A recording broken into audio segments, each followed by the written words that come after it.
Ladies and gentlemen, welcome back to the Mario and Chaos Show, episode number 66. I'm your co-host, Mario Mancini. I'm a former WWE wrestler and co-instructor of Paradise Alley Professional Wrestling, along with Paul Roma, Big Steve Tracy, and the man who is behind the class this week and every week after his 2-week hiatus. Well-deserved, well-rested Paul Perez. Seated in the screen is a man who's done everything from soup to nuts in the past 36 years in the wrestling business. He is none other than the Guardian of Chaos, Big Daddy. Big Daddy, what's going on? Well, welcome back, guys. Welcome back to the Mario and Chaos Show, episode 66, Mancini, season 2. I just want to welcome back Double P from Myrtle Beach, South Carolina. Perez, you look tremendous. Oh, it's a lot of rest and relaxation. and I want to give a special acknowledgement and a special shout out to my co-host, a little belated because we haven't been on the air in a couple of weeks. A happy belated birthday to Mr. Mario Mancini. Happy birthday, bro. Yeah, 54 came quick, Big Daddy. I just got done walking 3 miles with the saber-toothed tiger.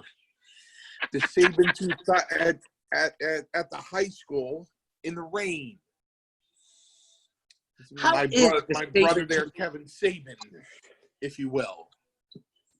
Well, I'm going to say this, Mancini. You look tremendous. I know that you are in training. There's a lot of rumors. There's a lot of speculation and innuendo coming out of Paradise Alley Professional Wrestling, and that's what I want to start off episode 66 with. You're perhaps, we'll go back to the casino shows, whether it be double or all or nothing or Crazy Eights, Mancini. This could be you're trending to the best shape of your life at 54 years old. Is it true, what I hear through the dirt sheets, that perhaps Mancini may lace up the boots again once we get to an outdoor venue? Maybe Dieselmania 5, there's a special. Is there anything to this, Mancini? Because you look good, kid. I'll say this, Big Daddy. I have been spot on. Now, tomorrow's only July 1st. I've been spot on and perfect since June 12th. I haven't strayed. I haven't done anything. I have done it to the T. Even done fasting for 14 hours at a clip. Come September 1st, I expect to be in the best shape of my life, probably around 235. And it is a possibility that I might lace up those boots. Are you going to what's that, Press? going to retire the Undertaker? You're going to retire the Undertaker.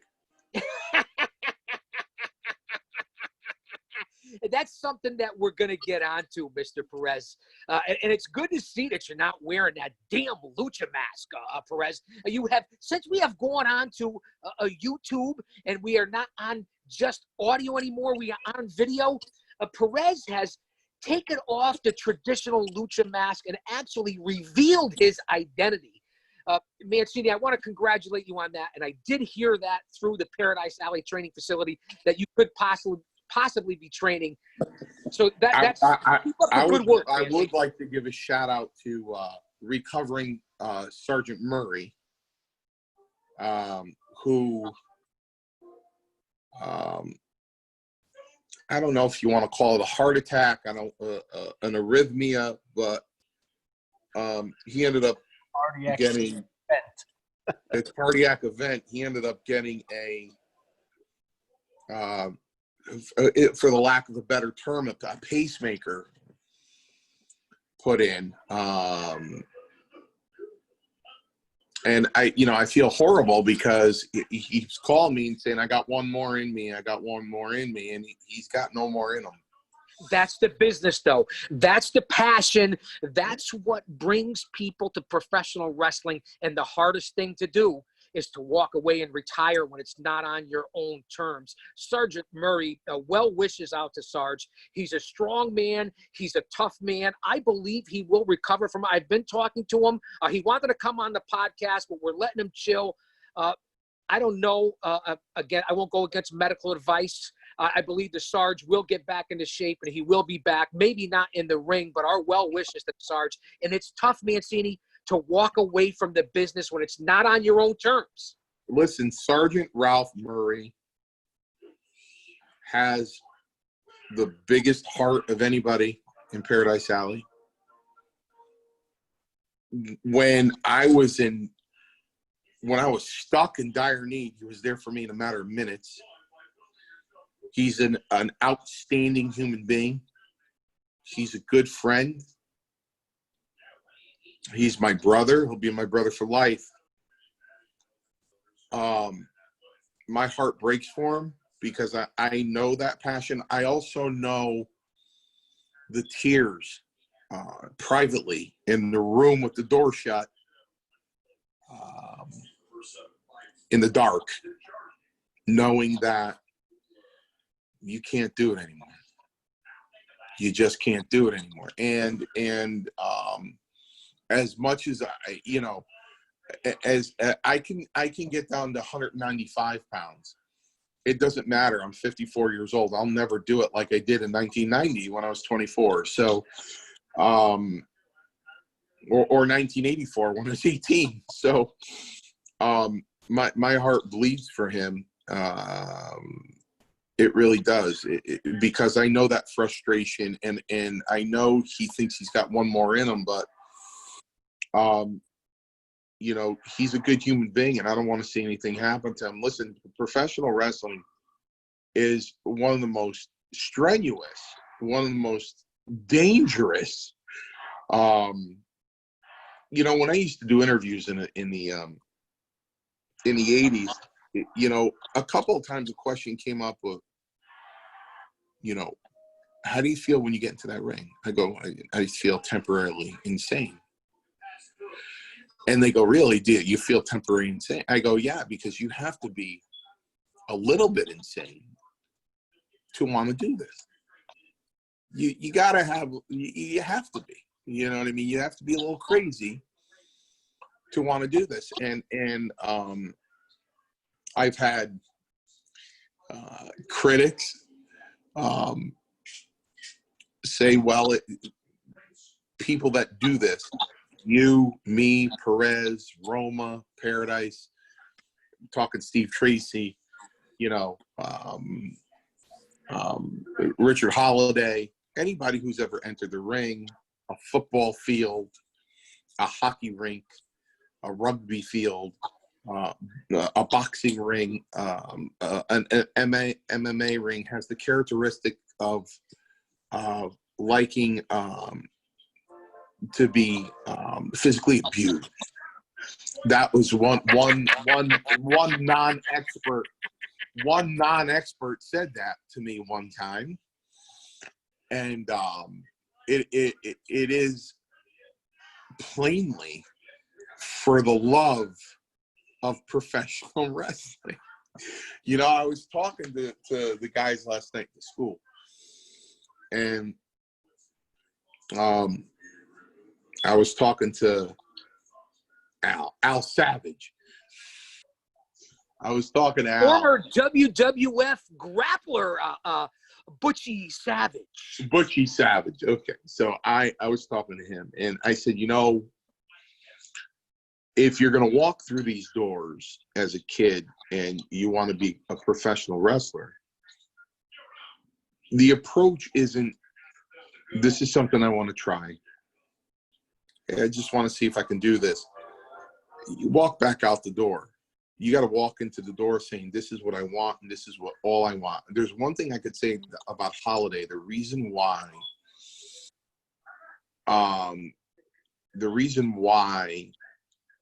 he is where he is because he went to bed with it. He woke up with it. Even though he went to work and did another job, his mind was occupied with it.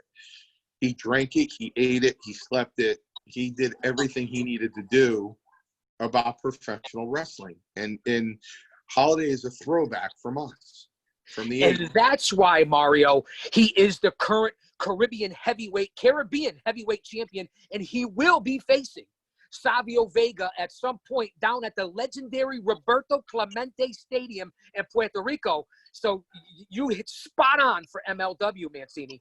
Yeah. So he's that's why he is where he is. You know, because he had that. But it's nothing to toy with. I've seen a lot of bad injuries. I've seen injuries so bad that guys ended up in wheelchairs.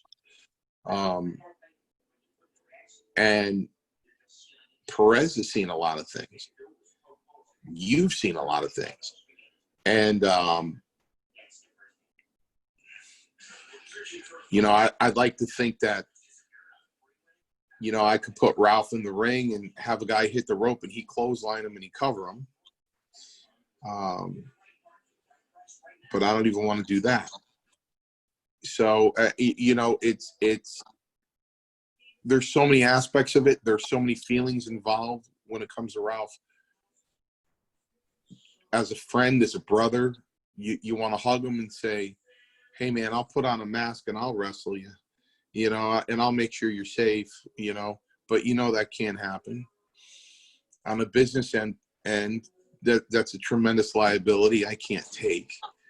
You know what I mean? So, and I'm sure his wife, I'm sure Sherry wants to keep him alive. So it's just something that's not even going to be a consideration at all.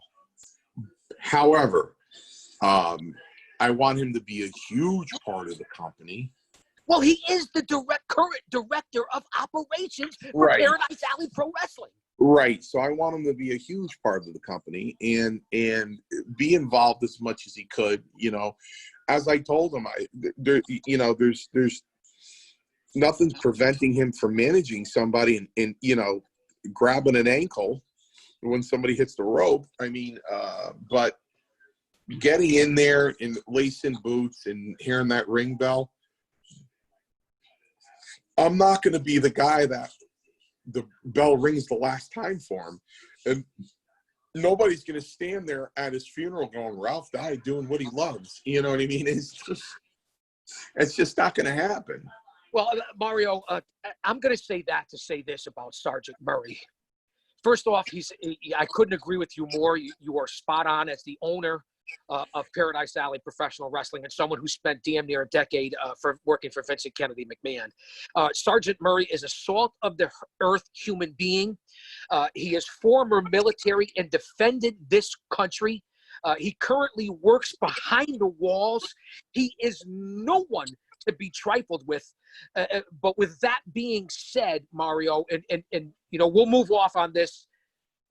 I couldn't agree with you more about in the dark room, walking away on your own terms, talking to a brother, the tears. I know exactly what he's feeling and what he's going through, but again, our well wishes. And we'll get the Sarge on the Mario and Chaos show, and we'll let him speak to it, Mario. Yeah. Well, moving on, again, Sarge, we hope you're doing well, and he is doing well because I talked to him. This is what I want to say, Mario. First off, I want to give an RIP to Rob Reiner's dad, the legendary Mr. Carl Reiner. That's number one. Number two, an RIP to the legendary, and I don't use that word lightly, at 72 years old, formerly managed by the legendary manager Gary Hart, cousin of Dick Murdoch. He passed away, and that would be Killer Tim Brooks. So our condolences out to the Reiner family, Killer Tim Brooks from our community, Mancini, and we'll move on to something happier. And I want to ask you guys about this because I don't know if you've ever experienced being in the ring with him, but unfortunately I did on a couple of occasions, and that would be a happy 74th birthday to the hardcore legend, probably one of the most influential men in professional wrestling, Terry Funk. Happy birthday, brother. Well, you know for sure I worked with Terry Funk one-on-one. On TV. Unbelievable. Terry was a great guy. He was, again, a guy that was brought in from another territory, a territory that was different. And he came into the WWF and he sees all these guys getting squashed. And he said to me the same thing that Harley Race said to me. Okay. And basically was this: I don't beat nobody, I beat somebody. So you're going to get stuff to do because I don't want to beat nobody. I want to beat someone. And that's, you know, so you're going to get your spots. And I did. So, Terry was a great guy. How was he to work with in the ring, Mancini, one-on-one? Was he light? Was he stiff? Did he lay him in there? Because tell me the story about your match with Terry Funk. I want to hear it. Well, the camera got a little too close when we were outside the ring. I worked with him twice on TV. Camera came a little close, and he kind of gave me that sorry look, and he just belted me. He didn't want me to belt him back, and but what was heartbreaking was watching him after the match almost collapse because his knees were so bad. And this was in the 80s. His knees were so bad. He had them wrapped so much, and it still really didn't help. To watch one of the greatest wrestlers of all time in that kind of pain was kind of heartbreaking, because you know how close the wrestling community is. So it was heartbreaking. But, Terry, that's just the way you worked. He didn't do it on purpose. He didn't do it to haze you. He didn't do it to, send you a message. Just the way he worked. Brett worked Mario. The same way. Do you remember what cities or what venues you worked with Funk offhand? Because you got the memory like Mike Francesa. We know that. That's the only downfall, Big Daddy, is I can remember, because it was a landmark, that I worked with Wayne in Nashville, Tennessee in April. Tonk, for the fans out there, Honky Tonk. Right. I worked at Honky Tonk Man April of '92, and then the next town I was in was Huntsville, Alabama, and I worked with Rude, and then I walked away. Right. It's only landmark to me because I walked away. And of course, July 31st in Poughkeepsie. And I remember September 11th, 1986, going over in the New Haven Coliseum. Other than that, believe it or not, I'm going to tell you the truth. Like I always say, I don't lie on the show. It was only recent that I found out that I when I did the Taker match, it was the Hartford Civic Center. I didn't know that. That's something that I want to get onto tonight, Mario. I want to ask you about that, because we briefly touched on it while Double P was down in South Carolina. So that's something that I know. We have a lot of viewer mail tonight. We're doing a new viewer mail segment. Mancini, I reached out to the fans about questions for you and Perez, and they flooded in via email and via text. So we're going to talk about that. One of the biggest issues was The Undertaker and his retirement. And a lot of people reached out to me wanting to know your thoughts. So we're going to get on to that without a doubt. And Perez, did you ever get a chance to be in the same locker room or work with Terry Funk? Not. I want to tell you a story about the time I worked with Funk. I was working with the World Wrestling Zone. I was working with the AWA Mancini. And this is Justin Roberts' book, Chapter 5, The Best Seat in the House, Justin Roberts, the current AEW announcer. And I couldn't be more humbled and honored. I tweeted it out today. I worked with him in Hammond, Indiana the first time, and then Chicago. They didn't think Funk was going to show up. Justin Roberts tells it in his book.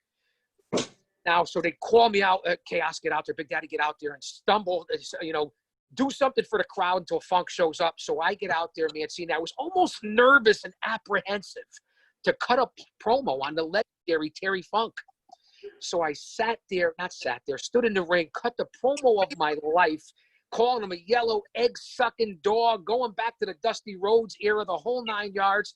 Who comes out, unbeknownst to me, because I thought he was late? His music hits. Here comes Funk. The place goes bananas. I was managing Tommy Capone. Funk hit me with a chair shot, and then Mancini, I'll never forget it, the left taped fist right between the eyes outside of the ring. We got back into the dressing room. Obviously, he went over on Tommy. And Funk paid me one of the best compliments of my career, saying that, once again, Chaos, you made it look easy. Thanks for selling it for me. You were easy to work with. And to have that memory to work with him on those back-to-back nights, I'll never forget that with Terry Funk, man. That's a great compliment from a guy like Terry Funk. You should be very proud about that. Mancini, I'm going to say this because we don't always talk about my career. You're the one who stirs the drink here on the Mario and Chaos show, and Perez is the one who makes it run. There's no two ways about it. I'm here as an add-on, like you would get an extension on your penis. And I don't know if I could say that, but I'm going to say it here. Mick Foley, Yokozuna, Rikishi, Terry Funk, Jerry the King Lawler, all those gentlemen, those stars, and that's what I speak about to my career as being a professional wrestling manager who couldn't cut the mustard as a pro wrestler. Okay, couldn't get in the ring and never had a match. But those guys paying me that compliment, stepping in a ring and working with them from the legends and vouched for me to the office and other independent groups. Like you said, quite the compliment. And again, that's why I say to my career, it doesn't matter if I ever signed a contract or worked in the garden like you did or Hartford or in front of your family. I'm happy with what I did. But that's another, I just wanted to relay that to Terry Funk because it was his birthday. Man, see, this is another thing. First off, I got to throw this out there before we get on. Fans, go out to my good buddy, Mr. Hempelstiltskin, sweetheel.com. Use the promo code CHAOS. 25% for all your CBD products. And man, does it help with inflammation. Everything. We've talked about this numerous times. Mr. Hempelstiltskin, sweetheel.com. Use the promo code CHAOS, Mancini. 25% off. How does that happen? You're the guardian of chaos. So, fans, episode 66, season 2, this is going to be quite a different part and segment. Like I said, viewer mail came in. Mancini, I have questions for you and Paul Perez. Unbelievable by our viewers here. I want to do Paradise Alley Pro Wrestling. Mario, am I correct when I say you're open and we're open Monday, Wednesday, Saturday? Monday's the student class. Wednesday's Roma. Saturday's a mix with head trainer Roma. Give me an update on the classes and Paradise Alley and the training. Maybe new students, and maybe what we have coming up as far as the rumor of an outdoor venue show. Well, we're in full swing at the school, and classes are going well. And right now, I'm trying to put something together for August outside at the annex. Hopefully, we can make that work. I'm just waiting for the clear phase 3. 250 outside gathering. So I think we'll be a sellout, Mancini. I think we will be jammed if we have this outdoor venue. Things are still up in the air for Rumble and Paradise 3 in September. We have no word. As far as we know, we're still on. We're still waiting to hear, fans. And we'll throw it out there as soon as we can. We're still hoping in 2020 for the big one, Diesel Mania 5. Fans, stay tuned to ParadiseAlleyProWrestling.com. Go out to all social media platforms, especially Twitter, Facebook, YouTube. Of course, the Mario and Chaos podcast is now on YouTube and Facebook. We're really jumping by leaps and bounds. Mancini, but here we go. Here we go. Perez, listen up, because you're involved in this too. The first question, Mancini, from viewer mail, and again, the ratings are going up. And pretty soon, Mario and Cass can be on all different podcasts. You mark my words, fans, it might even come out a tier 1, tier 2 phase of Mario and Chaos. We're talking about Spotify or Patreon. Fans, we may try it. You may have to cough up a couple of bucks for different content, but we're always going to throw out the free product. So with that being said, Mario, Cindy from Siesta Key asks, what were your thoughts on watching The Undertaker retire this past week on Raw and SmackDown, seeing that you were his first televised opponent? Your thoughts, Cindy in Siesta Key. I didn't watch it, but I sure did get a lot of inboxes. So I decided to make a Facebook post acknowledging the show, and I said it doesn't surprise me. And I reminded everybody again that I worked with Taker prior to the Survivor Series. He made his live debut on pay-per-view. Well documented. True. But then my match prior to the Survivor Series aired after it because it was TV taping and delayed tape. So in the technical realm, I was the first person he ever worked with, but I'm not surprised that wasn't mentioned.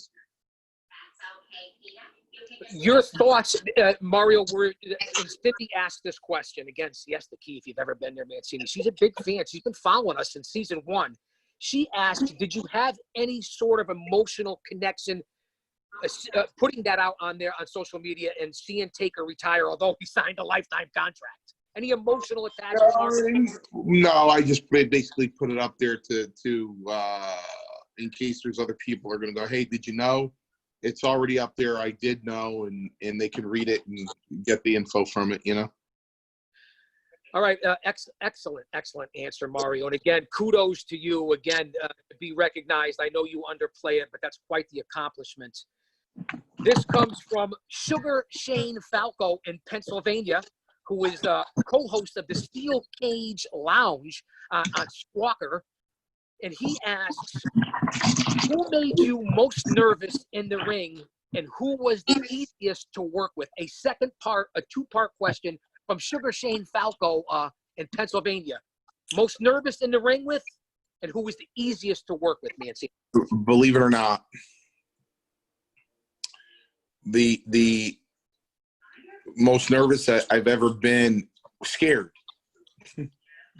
I marked out, I marked out, I guess. It was when I had to go out and work with a hood on, which I hated, because they needed me to referee about 3 matches. One of those matches was with George Steele. George Animal Steele, and he just freaked me out. He freaked me out. He freaked me out. For some reason, I was young. I was like 19. He was getting too close. He looked like a lunatic, and he put his hands on me a couple of times. I got a little nervous there. The easiest guy I ever worked with was probably Don Morocco. He was the easiest guy. Why would that be, Mancini? What made it easy to work with Morocco? Was it style, or was it? It was just I just had his style. I just had good timing with him. He was really light, and I can't tell you how many fans inbox me and go, hey, one fan inboxed me and said, I just watched your match with Jake Roberts. That had to hurt. And I said, no, it didn't. He goes, that DDT didn't hurt. I said, no. He said, well, that's why, and respect, that's why you guys were the best of the best back then, unlike today, because that looked devastating. So, that was kind of the way Donnie worked, and he's one of the few guys that I was able to do house shows with. So excellent. Yeah. Sugar Shane, thank you for your question, Shane. Mario, so George the Animal Steele and Don Morocco, legendary stories, Mancini. Our next question comes from the Enforcer. You had a career most aspiring current wrestlers would dream for.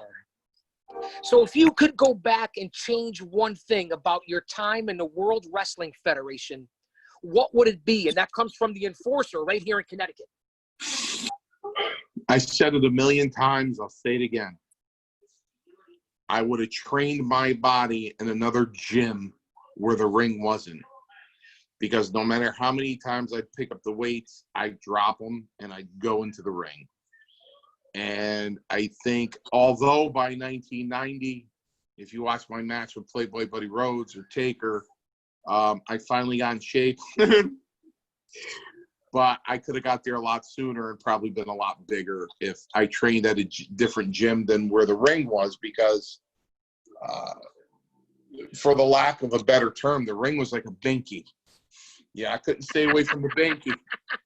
So halfway through a workout, I had to go in, you know, I'd have to go in and do my stuff, you know. So I'd go in there and feel, hit the ropes, hit the buckles, go through the middle, go over the top rope, and, you know, just take bumps and pray somebody walked through the door, and they usually did. And I go, come on. And we'd end up spending another 2 hours in the ring, you know, soaked through our shirts. And you know, I just love to wrestle, you know. Well, that segues on into my next viewer mail comment, Mancini. And again, off the hook, fans, if you want to email Paul Perez or text myself or on Twitter or any social media platform, we're willing to ask all questions. And this is a great segment that I think is going to take off. It segues on to my next question from the professor. What was it like to work with Playboy Buddy Rose, where you just mentioned and you were perhaps the best shape of your life, Mancini? Playboy Buddy Rose, asked by the professor. Another real light worker. He rest in peace. A real light worker and a gentleman. You know, that was probably my best TV match I've ever had. The longest and where I've done the most was that match. And that was the only TV match I've ever had where those fans probably were thinking he really might win this match. Fans, if you've seen it on YouTube, and I hate to cut you off, Mancini, if you've seen it on YouTube, not only were you in the best shape of your life, I mean, it really was a match. I mean, listen, you've had a lot of offensive different matches. We know you were one of the top jobbers in the WWE and in pro wrestling history. It's well documented. 3 fucking encyclopedias, I mean, dictionaries, whatever they are, Mancini. It's well documented. So back to your point, Mancini. Well, it was probably that was definitely the longest TV match I had, and where I did the most, and like I said, probably, you know, especially when I wrapped them into that small package, they thought that was it. I wish it was, because I would have loved to see the reaction of the crowd on TV, and I would have sold going over like, you know, I just had triplets, you know what I mean? So. Excellent question. Fans, go out and check out Mancini with Playboy Buddy Rose. And again, Mario, you answered that question fantastically, and I want to get on to the next one, because this one I find very riveting. I thought this comes from Mitch, a guy that everybody knows very well. I want to give a big shout out to Mitch. And was there ever a time in your World Wrestling Federation career when they discussed moving you past being a jobber to give you a push? And I know we've talked about this before. Yeah, I was mentioned by Strongbow in production meetings, and Pat Patterson always shot it down. So, how many years into your career, we've talked about this before, but how many years into your career with Vince and the World Wrestling Federation was it that you almost got that push and Patterson shot it? Probably 89. 89. So by then you have 5 years in? Oh yeah, 89 to 91, maybe. Strongbow would push for me, but I found this out in the late 90s by somebody who was, left, and actually it's Luigi and Frito that told me about those meetings. And I never wanted to know that. I wish I never knew that. And when he said, I just want you to know that you came up in production meetings and Patterson always knocked it down. So, what are you going to do? It is what it is. Well, thanks, Mitch, for the question. And keep watching, Mitch. Keep listening. The next question, Mario, again, we have some unbelievable fans out here. The next question is from Big D, from a television show called, this is out of Canada, called Ringside Seat. You were known as a great worker. What is considered a long run in the World Wrestling Federation, and who was your best and worst to be in the ring with? I think we already pretty much answered that. But from Big D, ringside seat, again, you were known as a great worker. Do you consider your run in World Wrestling Federation to be a long run, and was it a decent run in your mind? Well, I always say that when I look back, it amazes me because I didn't sell any tickets. So a guy in my position to last as long as because they didn't need me, you know what I mean? They really didn't. And there's a reason why they kept me there. So to be there for 8 years in my position, you know, that's the likes of SD Jones. That's the likes of, you know, my brother, Jose Luis Rivera. That's you know what I mean? So to be there, you know, Iron Mike Sharp, you know, to be there that long, you know, I was, by the late 80s, I was one of those guys they looked to when they needed to get somebody over strong, really strong. You know, I was the guy they looked to. Again, these are incredible questions, Mancini, to pick your brain. This is what you get on the Mario and Chaos show. Fans, this question goes out to our producer, believe it or not. He also had a question. Double P, Paul Perez, a second-generation grappler. Comes from Dave P. Tell us a story from your time in the World Wrestling Federation that would make the fans look at that person in a different light than what they saw on TV from that same character. I don't know. I don't think I have any stories like that. Well, I think what Dave is asking, someone that had the persona in the ring, but outside of the ring was a totally different person, and fans wouldn't realize that. And you would see them in a different light. It would have to be Mr. Perfect. Yeah. Kurt That's a great one, man. was amazing. Yeah. Well, listen, to Dave P's point, elaborate on that, Double P, and what stood out to you, and then maybe Mario can follow up on that on Mr. Perfect, because that's a great answer. Oh, it was just after one of the Summer Slams, we were hanging out at the airport in Philadelphia, and he was like you know, a big heel at the time, and I actually got him to do an autograph for the girl that I was with. And when she bent over, her boobs, that's perfect. But she was like, "Oh my God, he's so nice." You know, it's just, you know, he was awesome. And in the locker room, he was awesome. Always joking around, always wetting people with the water pistol as they walk by in the crowd. Or that damn yo-yo, man. He always was playing with that damn yo-yo. I miss him, man. He was an outstanding person. Incredible guy. Incredible guy. Well, a true legend, Mario. I mean, listen, Kurt Hennig, Mr. Perfect, second generation. His father, obviously, Larry the Axe Hennig. I mean, unbelievable. And now that's his youngest brother that's a current worker now, Curtis Axel. So just like the Orton family, just like the Samoan dynasty. And Mario, I want to ask you this next question. It comes from Anthony. I believe Anthony's from St. Louis. Most fans dream of being in the world. He's a younger fan, the 18 to 30 demographic. Most fans dream of being in the WWE or AEW currently. What was the worst part about being a pro wrestler in the biggest company in the world? And what did you like personally about being in the World Wrestling Federation, Mario? Great question by Anthony. I mean, what was the worst part? Anthony's question again, to be a big time in a big time company, to be in the biggest company in the world. What was the worst part about that? And then what did you personally like the best about World Wrestling?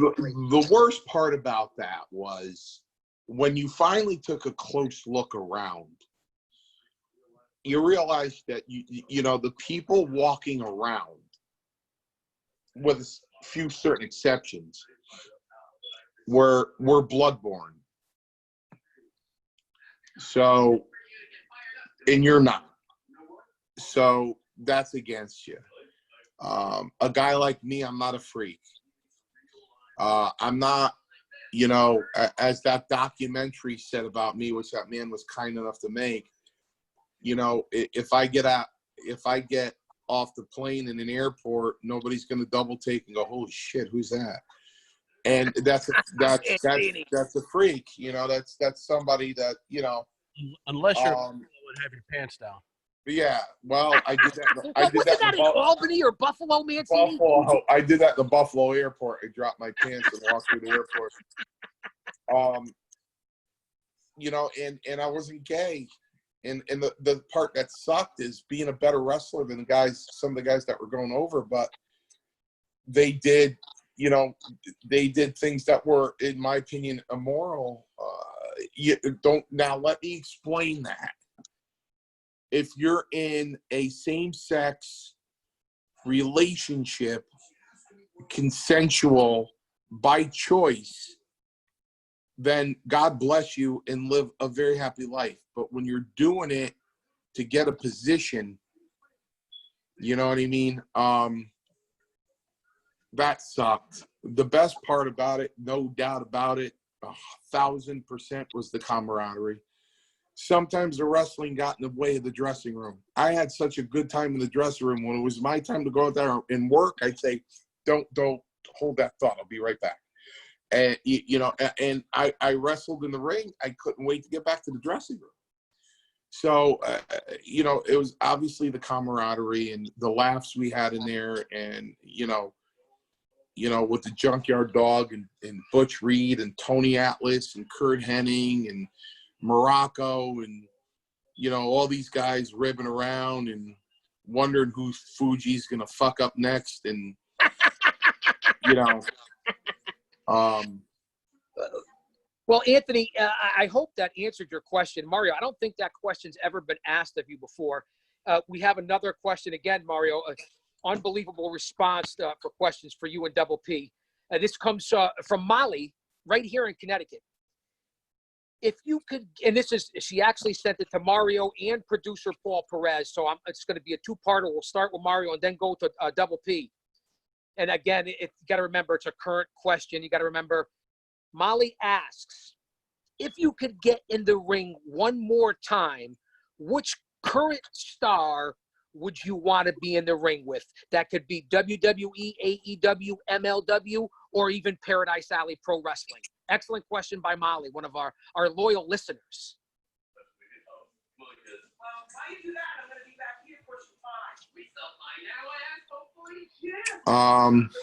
Probably that Owens kid.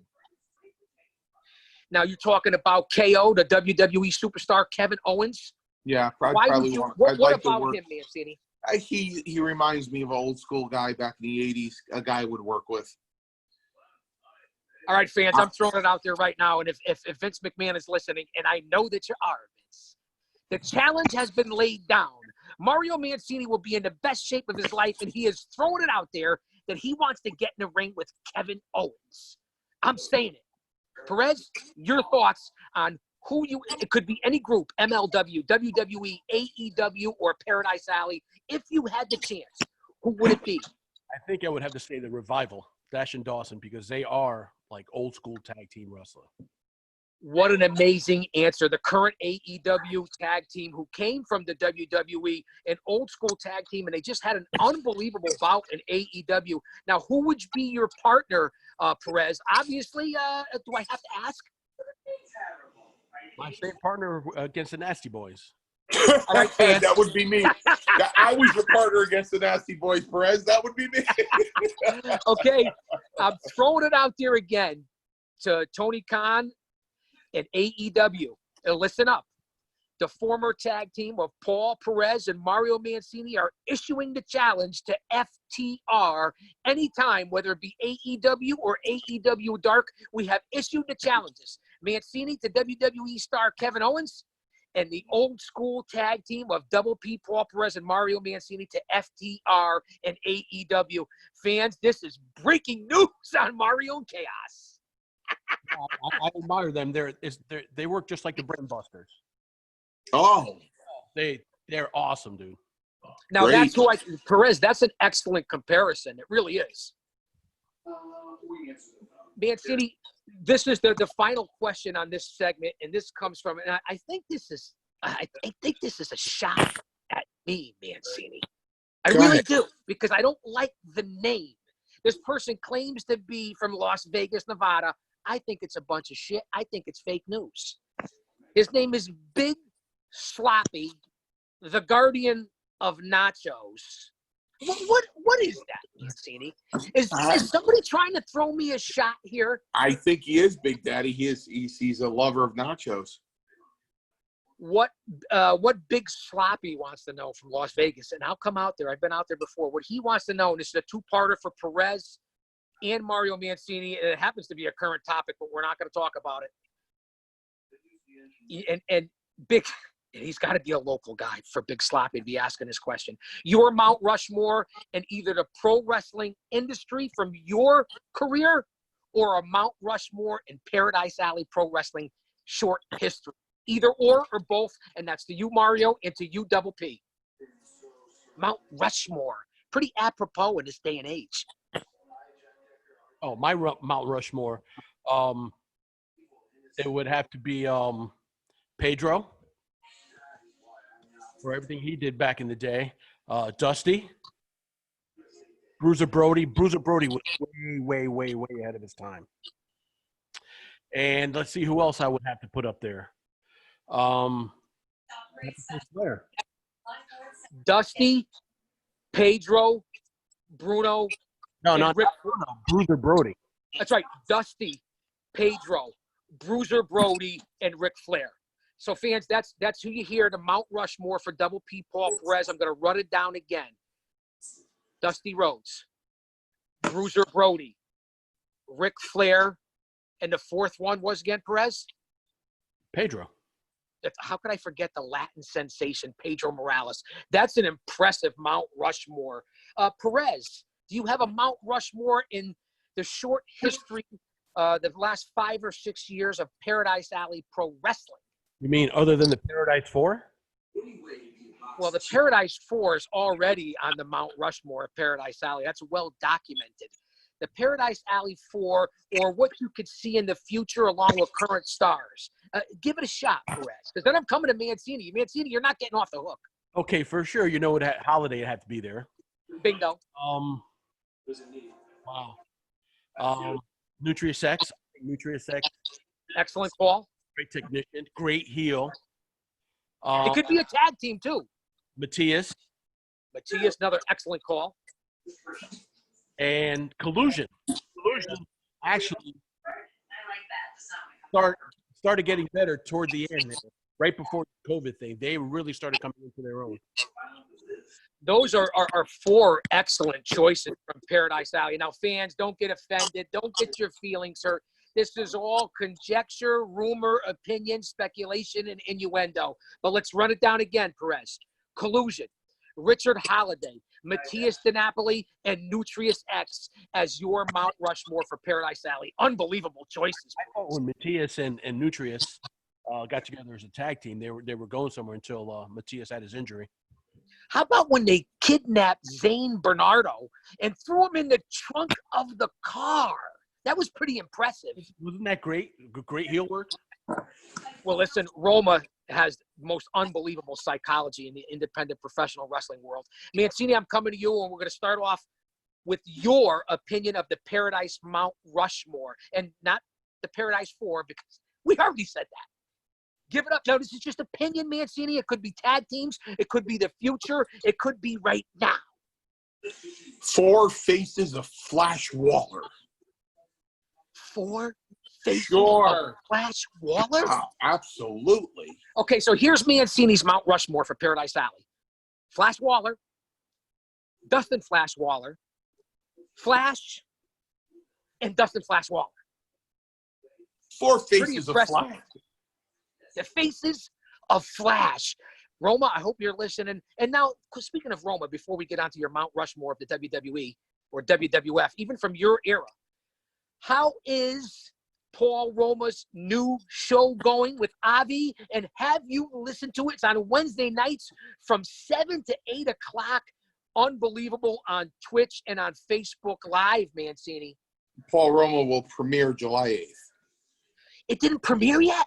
No, it will premiere July 8th. Don't miss it. It's a great listen. Roma is excellent. You know why? Because, like me, he tells the truth.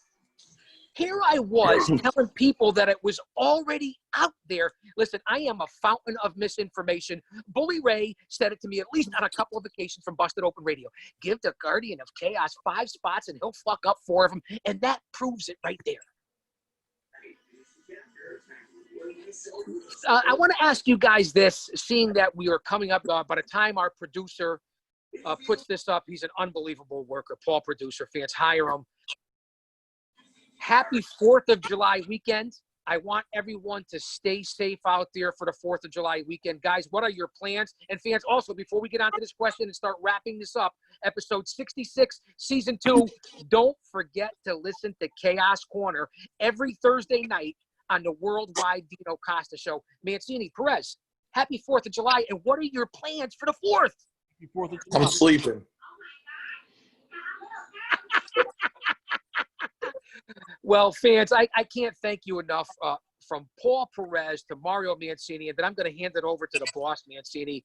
Follow all of us on Twitter at PAPW Griever for our producer, Paul Perez, at WWF Mario Mancini, the legend, 84 to 92, and of course, at Big Daddy GOC. GOC stands for the Guardian of Chaos. Don't say it, Mancini. Now, Big Daddy, just for the record, it's Bruno Sammartino. That's right. We never got to that. Andre the Giant. All right, hold on. Let me write this down. Hold on, fans. We're not done yet. Mario Mancini's Mount Rushmore from the World Wrestling Federation. Go ahead. Bruno Sammartino. Andre the Giant. Chief J. Strongbow. And Pampero Firpo. Pampero Firpo? Fans, stay healthy. Avoid the COVID. Wear a fucking mask and continue to listen to Mario and Chaos. Ladies and gentlemen, we'll see you next week when I don't think I'm going to walk before the next week's show, so I have a little more pep. I'll see you next week for episode number 67. Stay safe. We all know that Connecticut and Rhode Island have the lowest numbers, but just like The Walking Dead, the herd will find its way to Connecticut and our numbers will go up too. So just please be careful. And peace be with everyone. And keep your hands to yourselves. And we'll see you next week at episode number 67.